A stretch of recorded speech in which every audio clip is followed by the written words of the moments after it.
las calles de Gettysburg, se han convertido en un campo de batalla. Una mujer observa como una gran masa de tropas federales corre por las calles con una nueva determinación. Doble y apple vendages. Un puñado de residentes ha convertido sus casas en hospitales improvisados. Y ella tendrá a cualquiera que lo necesite. Una bala perdida rompe una ventana. Los confederados doblan la esquina. Y los últimos soldados de la Unión forman una línea de escaramuza improvisada. Mientras sus compañeros se retiran. Mientras Billy Yank se enfrenta a Johnny Reb en las calles de Gettysburg, la guerra que decide el destino de una nación pende un hilo. Hola, soy Jack, el historiador silencioso. Mientras la Guerra Civil estadounidense ruge en el verano de 1863, lo que comenzó como una pequeña escaramuza a las afueras del pequeño pueblo de Gettysburg, Pennsylvania, rápidamente se convirtió en la batalla más sangrienta de la guerra. Durante 3 días de combates brutales, el ejército de la Unión apenas logró mantener la línea frente a las obstinadas oleadas de soldados rebeldes. Esto marcó un punto de inflexión crítico en la guerra, y puso a la Confederación a la defensiva hasta su derrota final. Como perdimos una de nuestras cámaras a nivel del suelo en la escena que acabas de ver, seguiremos la batalla de Gettysburg desde una perspectiva aérea, utilizando nuestro nuevo dron de batalla desde el cielo para seguir este momento crucial de la Guerra Civil estadounidense. En el verano de 1863, la Guerra Civil estadounidense se acercaba a un punto decisivo. El ejército de Virginia del Norte, bajo el mando de Robert E. Lee, marchaba hacia el norte, al estado de Pennsylvania, tras una serie de grandes victorias contra la Unión. El general Lee creía que esa podía amenazar Washington, D.C. Y otras ciudades del norte podría obligar a sus enemigos a negociar la paz. El ejército de Virginia del Norte contaba con 70,000 hombres, y frente a él se encontraba el ejército del Potomac, bajo el mando del mayor general George Meade, con una fuerza total de más de 93,000 soldados. El ejército de la Unión había estado siguiendo a Lee hacia el norte desde su desastrosa derrota en Chancellorsville, y aunque se habían librado varias escaramuzas, una batalla a gran escala aún no había estalado por completo. El enfrentamiento no se produciría hasta el 1 de julio, cuando tropas confederadas y de la Unión se taparon por casualidad justo a las afueras del pueblo de Gettysburg. Mientras el ejército de Virginia del Norte avanzaba por Pennsylvania, el 30 de junio una brigada del general Pettigrew, perteneciente al tercer cuerpo de A.P. Hill, se encontró con caballería de la Unión mientras marchaba hacia Gettysburg para asegurar suministros. La brigada regresó a Cashtown para informar sobre la presencia de caballería federal en Gettysburg. Cuando este informe llegó a Henry Haight, uno de los comandantes divisionales de A.P. Hill no lo creyó. Haight convenció a A.P. Hill, comandante del tercer cuerpo, de enviar 2 de sus divisiones a Gettysburg para determinar el tamaño de la fuerza de la Unión en la zona. Hill asumió que la caballería vista era solo una pequeña unidad de milicia de Pennsylvania y esperaba que, si era necesario, sus hombres podrían barrerlos fácilmente del campo y apoderarse de los suministros sin dificultad. Lo que ninguno de los confederados sabía era que los jinetes de la Unión no eran milicianos. Formaban parte del ejército del Potomac, que no se encontraban muy lejos. Cuando los hombres de Hill llegaron al día siguiente, la caballería mantuvo su posición y se enfrentó al enemigo de inmediato, enviando un llamado urgente de refuerzos. Así comenzó la batalla de Gettysburg.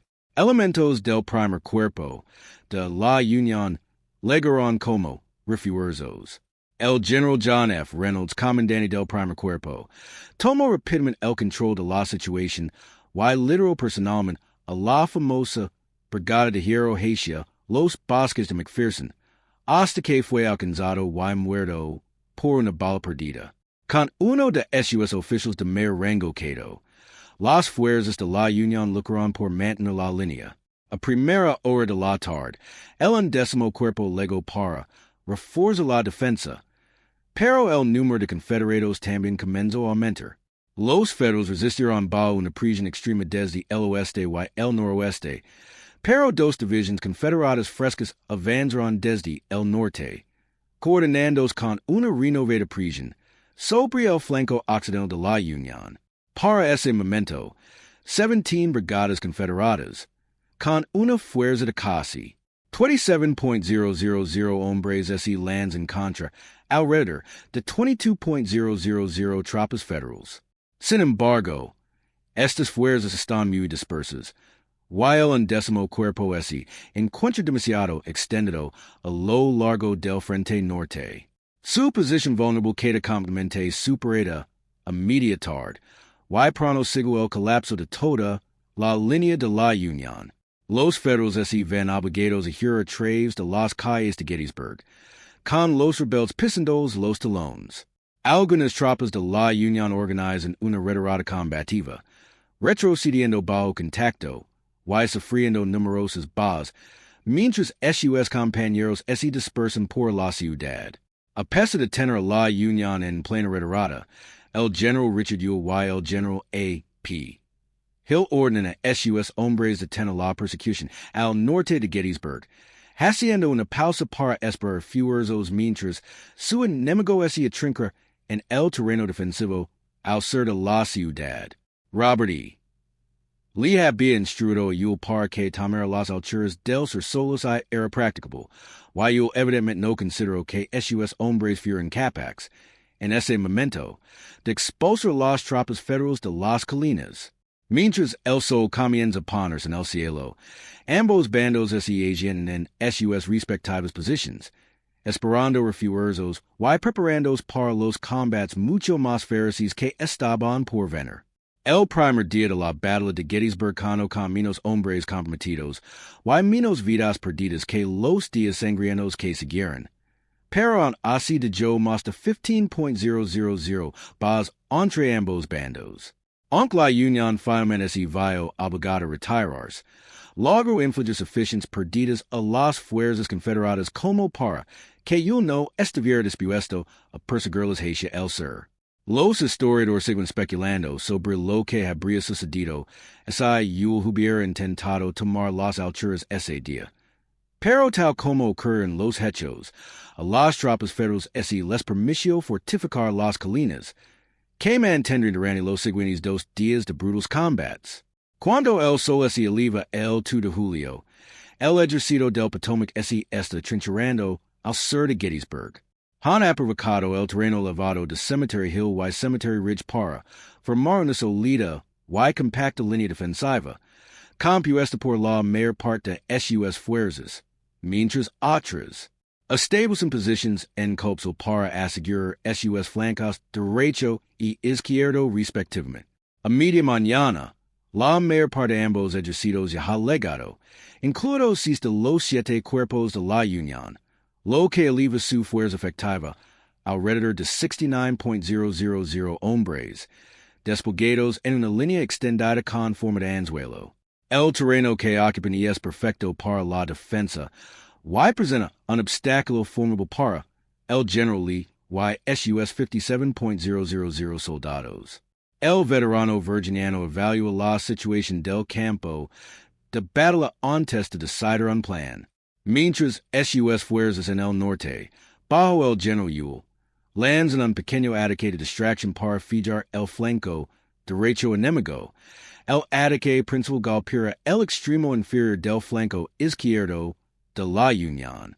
Lee espera evitar las sólidas defensas de Cemetery Ridge y avanza para atacar la retaguardia de la Unión, cortando sus líneas de suministro y comunicación antes de derrotar decisivamente al ejército del Potomac.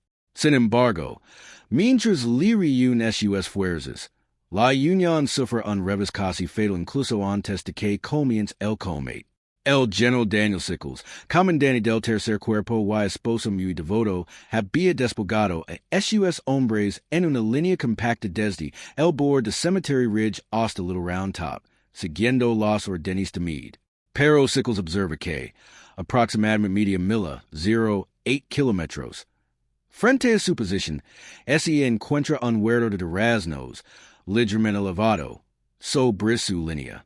Convencido de que debe ocupar el terreno alto, Sickles ordena a su cuerpo avanzar para ocupar el huerto, convirtiendo su sector de la línea en un salient vulnerable, expuesto a attacks desde tres lados. Peor aún, el ataque principal de l'ISI dirige precisamente hacia ese punto.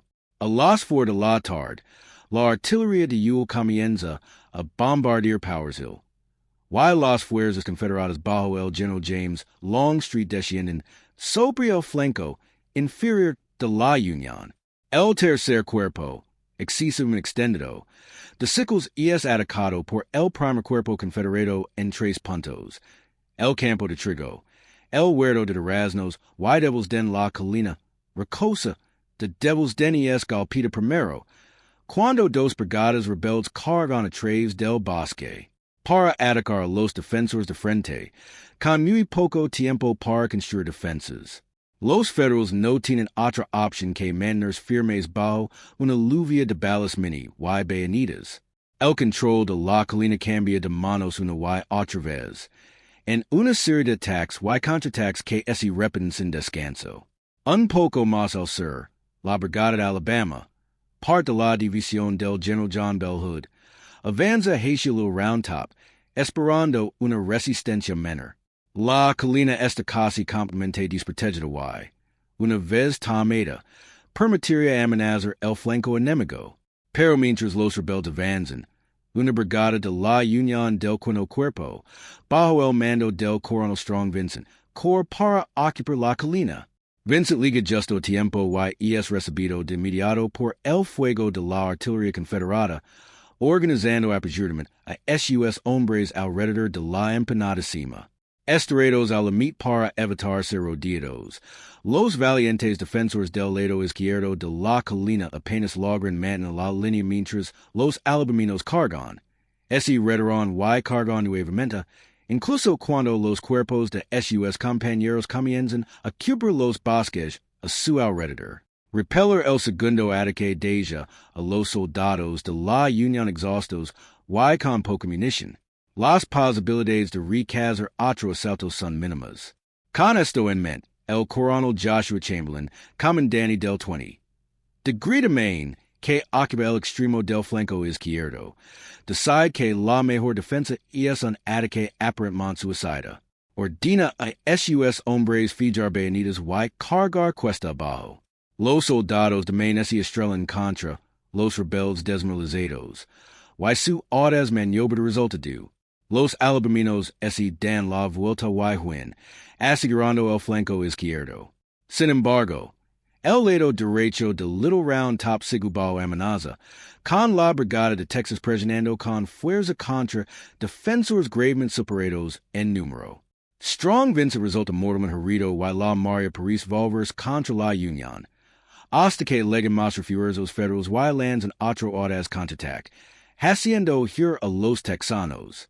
Little Round Top queda asegurada, pero las tropas de la Unión en Devil's Den se ven obligadas a retirarse tras un combate intenso. La lucha se desplaza hacia el norte, donde las tropas en el Campo de Trigo y el huerto de duraznos se ven envueltos en algunos de los combates más sangrientos de toda la batalla. Apostados tras un muro bajo de piedra, en la cima de una colina al oeste del Campo de Trigo, un solo regimiento de voluntarios de Maine dispara descarga, tras descarga contra los rebeldes que avanzan hacia ellos, manteniendo su posición incluso cuando sus camaradas se retiran. Protagonizan una defensa admirable, pero su comandante, el general James Barnes, ordena de forma controvertida su retirada, abandonando la valiosa colina a los confederados. Mientras tanto, al norte, la brigada de Kershaw, compuesta por soldados de Carolina del Sur, y en camino hacia el Campo de Trigo, gira y carga contra el flanco derecho de las tropas de la Unión que defienden el huerto de duraznos. La confusion en sus filas provoca que los carolinianos se desvíen, exponiendo sus flancos a los defensores, y como resultado sufren pérdidas devastadoras. Pero cuando las ansiosas fuerzas de la Unión se giran para disparar contra sus enemigos en retirada, quedan expuestas a un ataque aplastante desde el norte, que colapsa rápidamente su línea y deja el huerto de duraznos en manos de la Confederación. De vuelta en el Campo de Trigo, llegan refuerzos del segundo cuerpo de la Unión para recuperar las posiciones abandonadas por Barnes.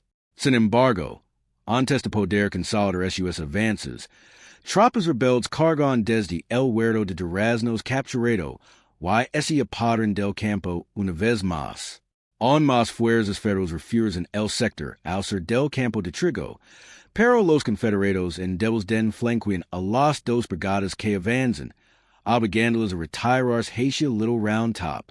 Los rebeldes finalmente pueden avanzar por el campo sin oposición, pero están exhaustos y con poca munición. Cuando alcanzan el extremo oriental del Campo de Trigo, un último contraataque rompe su muro vacilante y los hace huir, dejando el terreno empapado de sangre bajo control de la Unión. Los férreos combates dejan numerosas bajas, incluyendo, de manera particularmente desafortunada, la pierna derecha del general Sickles, alcanzada por una bala de cañón. Pero la lucha aún no ha terminado. A las 6 de la tarde, Hill ordena a la división del general Richard Anderson lanzar un asalto contra el centro federal en Cemetery Ridge, que ahora se encuentra peligrosamente debilitado, después de que tantas tropas fueron desviadas para reforzar el saliente de Sickles.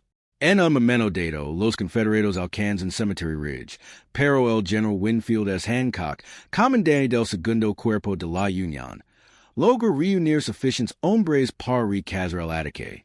Cuando el sol comienza a ponerse, el general finalmente intensifica sus bombardeos de distracción y los convierte en un ataque a gran escala contra el flanco derecho de la Unión. 3 brigadas son enviadas a cargar cuesta arriba contra Culp Hill, mientras otras 2 ascienden por el lado oriental de Cemetery Hill. Para los defensores, mantener Culp Hill es tan esencial como Little Round Top, si no más. Justo detrás se encuentra la Baltimore Pike, la principal línea de suministro de la Unión, sin mencionar los flancos desprotegidos de sus camaradas en Cemetery Hill. La pérdida de Culp Hill sería catastrófica. Sin embargo, en ese momento solo hay una brigada defendiéndola, bajo el mando del general George Greene. Los hombres de Greene han pasado la mayor parte del día construyendo fortificaciones en Culp Hill junto a sus compañeros del 12º Cuerpo, pero Meade había ordenado al resto del cuerpo reforzar el lado izquierdo de la línea unos horizontes, dejando a Greene y a sus 1.400 hombres para sostener la colina en solitario. Aunque superados en número, los federales combaten desde una serie de sólidas fortificaciones construidas previamente, y estas posiciones fuertes les permiten recazar a la fuerza confederada muy superior tras 3 horas de combate. Pero mientras los rebeldes se retiran, conservan las fortificaciones en la parte baja de Culp Hill que quedaron abandonadas cuando uno de los regimientos de Greene se retiró y logran atrincherarse allí. El ataque de Hill contra Cemetery Hill es recazado de forma contundente, pero los rebeldes han conseguido un pequeño punto de apoyo en Culp Hill. Cuando se la noche y cesan los combates, a pesar de las enormes perdidas, la línea de la Unión permanece intacta. Tras un largo día de lucha brutal y sangrienta, los defensores de la Unión se mantuvieron firmes. El precio de su éxito fue la casi total destrucción del tercer cuerpo y un total de 10,000 bajas. La más trágica de todas, por supuesto, fue la del general Sickles. Pierna derecha. Los confederados solo perdieron alrededor de 7,000 hombres, pero la esperanza de Robert E. Lee de placer al ejército del Potomac se desvaneció al caer la noche. Ambos bandos lamieron sus heridas y se prepararon para lo que sería el último y sangriento día de la batalla. Al llegar el 3 de julio, las posiciones de ambos ejércitos son más o menos las mismas que el día anterior, por lo que la estrategia de Lee sigue siendo en gran medida la misma. Atacar el flanco izquierdo debilitado mientras los hombres de Ewell continúan presionando en Culp. Pero antes de poder ejecutar su plan, los confederados son bruscamente interrumpidos al amanecer por un bombardeo de artillería de la Unión, seguido de un asalto de infantería. Tras 7 horas de lucha por Culp, el combate sostenido más largo de la batalla, la Unión recupera sus antiguas posiciones.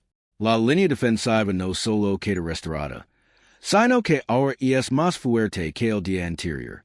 Lee se ve obligado a reconsiderar su enfoque y opta por un plan audaz. Reunió brigadas de infantería de 3 divisiones distintas, con un total de más de 12.500 hombres, y se prepara para cargar directamente contra el centro enemigo, sostenido por el segundo cuerpo de Hancock. Mientras tanto, Lee envía la división de caballería del general J.E.B. Stuart, legada la noche anterior, a rodear el campo de batalla para atacar la retaguardia de la Unión desde el Este. Pero una división de caballería federal, liderada por el general David Gregg, está presente para bloquear su avance, y ambas fuerzas comienzan a escaramuzar. Mientras los jinetes luchan al este, Lee intenta debilitar a los defensores ordenando que todos sus países de artillería disparen contra Cemetery Ridge. Con más de 150 canones confederados respondiendo a unos 80 canones de la Unión en un fuego de contrabatería, este se convierte en el mayor bombardeo de artillería de la Guerra Civil y uno de los ruidos provocados por el ser humano más fuertes de la historia hasta ese momento. Mientras los canones rugen, el caos se desata en el este, donde la batalla de caballería escala de escaramuzas a cargas y contracargas a gran escala por ambos bandos. Tras 40 minutos de intensos combates, ninguna de las partes logra imponerse, y la división de Stuart se ve obligada a retirarse, frustrando el plan de Lee de atacar la retaguardia de la Unión. Con la caballería poco después, los canones finalmente guardan silencio, y que las reservas de munición del ejército de Virginia del Norte se agotan. A las 2 de la tarde, el general James Longstreet, con evident vacillation, ordena la fuerza de asalto avanzar y tomar Cemetery Ridge. Las baterías en Cemetery Hill y Little Round Top abren un fuego devastador mientras los confederados avanzan, castigándolos duramente mientras intentan cruzar los 3 cuartos de milla que los separan de la cresta. Luego, el segundo cuerpo de la Unión abre fuego con sus propias baterías de artillería, abriendo sangrientos huecos en la masa de tropas rebeldes que se aproxima. Pero los soldados, agotados y castigados, siguen avanzando. Cuando se acercan unos pocos cientos de metros del enemigo, rompen su marca ordenada, y se lanzan una carga total, corriendo contra las posiciones federales y llenando el aire con la cacofonía de su infame grito rebelde. Las tropas federales reciben la carga y se mantienen firmes, pero en el centro de la línea, en un muro de piedra cavado conocido como de ángulo, los defensores vacilan. Por un momento, la línea se rompe. Los rebeldes logran capturar 2 canones de la Unión y llevarlos contra el resto de la línea, solo para descubrir que no queda municiones para disparar. Refuerzos federales acuden rápidamente a la brecha, y los confederados se ven obligados a retroceder a medida que pierden impulso. La audaz carga de la Confederación termina en una retirada desordenada, y apenas la mitad de la fuerza de Longstreet logra regresar a sus líneas en condiciones. Su última apuesta ha fracasado. Lee ahora reúne desesperadamente a las fuerzas que le quedan para defenderse de un contraataque de la Unión, pero el ejército del Potomac está casi tan quebrado y exhausto como el suyo, y la ofensiva nunca liga. Un silencio inquietante se cierne sobre el campo de batalla, y el día liga su fin. A la mañana siguiente, el ejército de Virginia del Norte comienza a retirar sigilosamente. Sus suministros y heridos son cargados en una larga columna de carretas que hay hacia el noroeste, antes de dirigirse al traves del Valle de Cumberland. El resto del ejército se retira hacia el suroeste, hostigado por la caballería. Pero sin que el grueso del ejército de la Unión los persiga. Finalmente, le alcanza la Sangrienta de Virginia, y la campana de Gettysburg llega a su fin. El mismo día en que los confederados se retiraron de Gettysburg, la guarnición de la fortaleza en Vicksburg, que controlaba el río Mississippi, se rindió ante Ulysses S. Grant. La marcha de la guerra había cambiado, y la Confederación nunca volvería a amenazar seriamente al norte. Al final, la Batalla de Gettysburg dejó casi un tercio de todas las tropas involucradas muertas o heridas, y pasaría la historia como la batalla más sangrienta de la Guerra Civil estadounidense. En cuanto a la pérdida más famosa de la batalla, y según algunos, de toda la Guerra Civil, la pierna del general Dan Sickles sería exhibida con orgullo en el Museo Médico del Ejército, y su antiguo dueño a veces visitaba su miembro perdido. Pero lo más importante, Abraham Lincoln visitaría el campo de batalla el noviembre siguiente para pronunciar su famoso discurso de Gettysburg, permitiendo reunir a la nación y afirmando, como presidente, su creencia de que todos los hombres son creados iguales.